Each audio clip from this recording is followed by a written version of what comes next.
You wake up in darkness. Not the soft darkness of a quiet, modern bedroom, but the heavy, cold darkness of a wooden hut in medieval Europe. The year is 1348. The air around you is damp and freezing. A weak fire crackles softly in the corner of the room, barely surviving beneath grey ashes. The smell of smoke clings to everything. Your bed is nothing more than straw spread across hardened earth. Tiny insects crawl unseen beneath the rough wool blanket covering your body. Beside you, your family sleeps silently. Their breathing is slow, exhausted. Outside, wind moves through the village like a whisper, and somewhere in the distance, church bells echo through the cold morning fog. You are not wealthy. You are not noble. You are not important. You are a peasant. And your entire life belongs to the land. Every morning begins the same way: cold, hunger, work. Because if the crops fail, you starve. If illness comes, you die. And if the Lord demands taxes, you obey. Slowly, you rise from the straw bedding. Your muscles ache before the day has even begun. Yesterday's labor still burns inside your back and hands. Your fingers are cracked from cold weather and endless work in the fields. You move carefully through the darkness. The hut is small, one single room. Smoke stains the wooden ceiling black. Rainwater sometimes leaks through the roof during storms. In winter, the cold enters through every crack in the walls.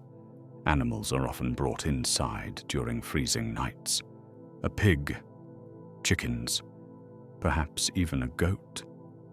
The warmth of animals sometimes means the difference between life and death. There is no privacy here, no silence, no comfort, only survival. The medieval peasant lives according to sunlight.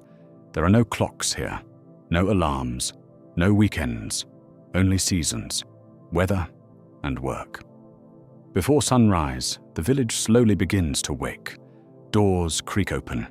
Thin smoke rises into the pale grey sky. Dogs bark softly somewhere beyond the muddy road. The ground beneath your boots is wet and cold. Everywhere around you, the village smells of earth, wood smoke, animals, and damp straw. Life here is simple, but brutally difficult. The average peasant owns almost nothing. A wooden bowl, a knife, a rough blanket, perhaps a cooking pot if the family is fortunate. Clothing is thick, heavy, and uncomfortable. Wool scratches against the skin. Rain soaks through fabric easily. During winter, many peasants spend months permanently cold. Children begin working at a very young age. There is little time for play. Even before sunrise, families are already preparing for labor. Women grind grain. Men prepare farming tools. Children fetch water from nearby wells or rivers. And breakfast is often painfully small. Sometimes dark rye bread, sometimes thin oat porridge, sometimes onions or cabbage. Meat is rare for ordinary peasants. Hunger is not unusual here. For many medieval families, the line between survival and starvation is dangerously thin. And yet, the day has only just begun. By midday, your stomach already aches with hunger. The work never truly stops. Hour after hour, peasants bend over the land beneath an endless sky, planting, digging, pulling weeds from frozen earth, carrying heavy bundles across muddy fields.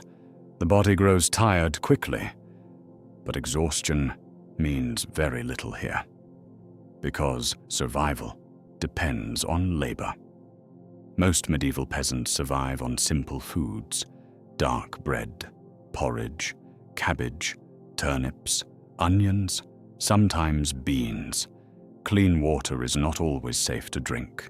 Weak ale is often safer than water from rivers or wells. meat is rare.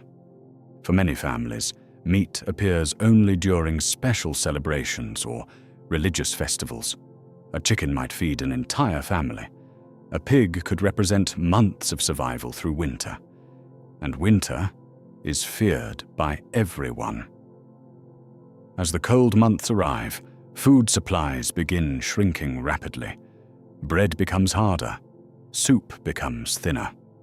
Children cry during the night from hunger. Sometimes entire harvests fail. Too much rain, too little rain, early frost, disease in crops. And suddenly, a village can begin starving within weeks. The medieval peasant understands something modern people rarely experience. Food is never guaranteed. Every meal feels uncertain. Even during peaceful years, many peasants live dangerously close to famine. Thin bodies become common. Weakness spreads silently through villages. And when hunger arrives, it changes people. Neighbors become desperate. Families steal grain. Some abandon villages completely, searching for food elsewhere. Travelers sometimes arrive carrying terrible stories from distant towns. Children dying beside roads, mothers begging near churches, entire families surviving on roots and grass. And still, the fields must be worked, even during sickness, even during rainstorms, even when your body feels too weak to stand, because the land owns your life. And the Lord who controls these lands expects his taxes no matter how hungry you are.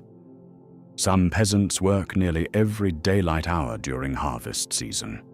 Their hands bleed from tools made of rough wood and iron. Their backs slowly bend after years of labor. By the age of 30, many already appear old. The human body was not built for this endless cycle of cold, hunger, and exhaustion. Yet somehow, most survive.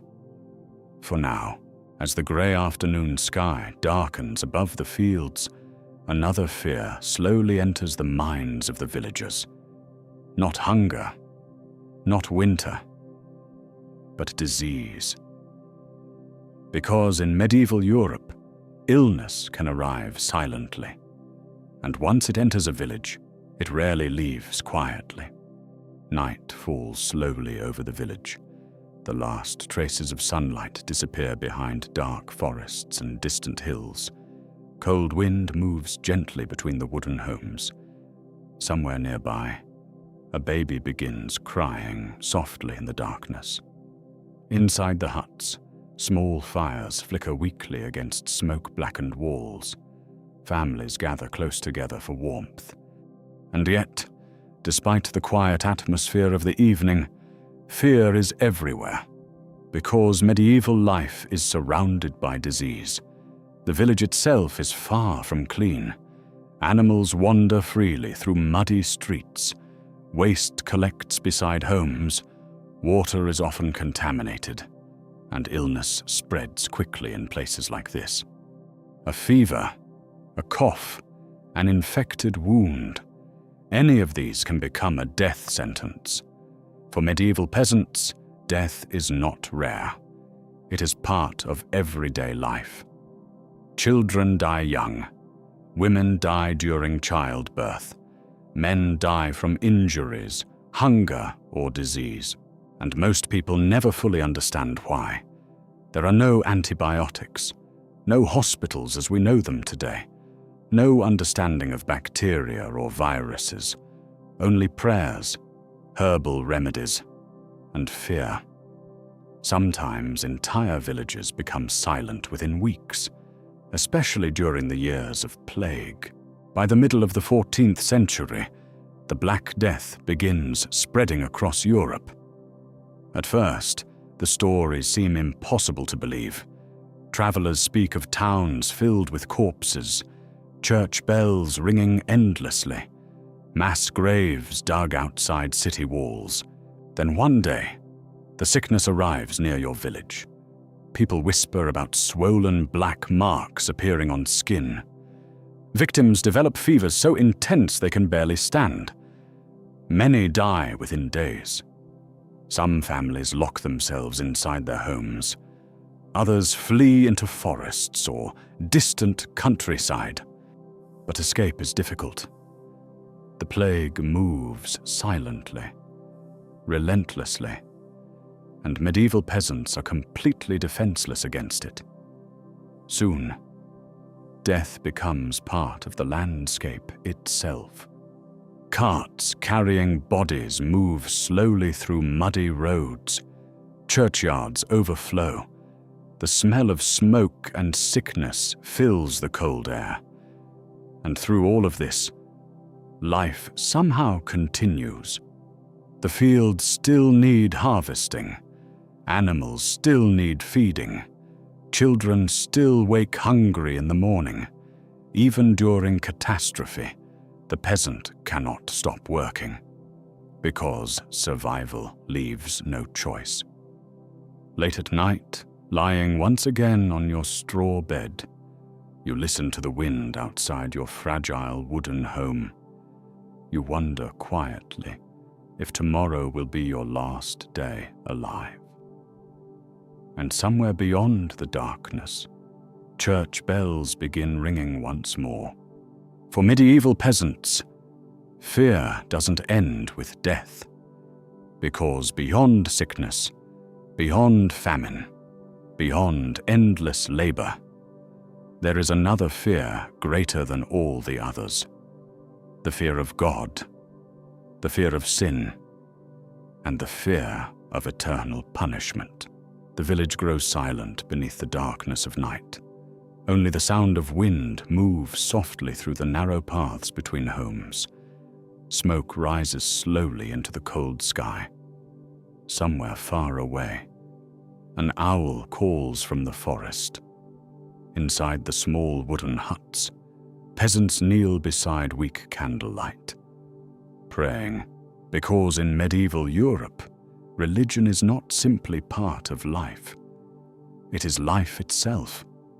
The church stands at the center of everything. It controls time, marriage, burials, festivals, education, and the understanding of the universe itself. Most peasants cannot read. The Bible exists beyond their reach, written in Latin by educated clergy. So truth comes through sermons, through paintings, through fear. And fear is powerful. At night, lying once more upon your bed of straw, you stare into the darkness above you.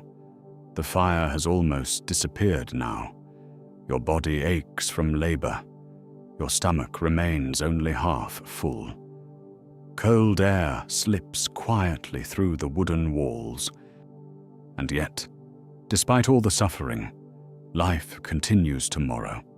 Before sunrise, the bells will ring again, the fields will wait again, and another endless day will begin. This is the brutal life of a medieval peasant, a life of mud, hunger, faith, and survival. And slowly, as the wind moves softly beyond the village, your eyes begin to grow heavy. The distant bells fade into the darkness. The fire crackles one final time, and the long medieval night finally becomes quiet. Now, allow the sounds of the village to drift further away. The cold wind softens, the bells become distant echoes. The fire slowly fades into glowing embers, and somewhere beyond the darkness of medieval Europe, sleep quietly begins to arrive.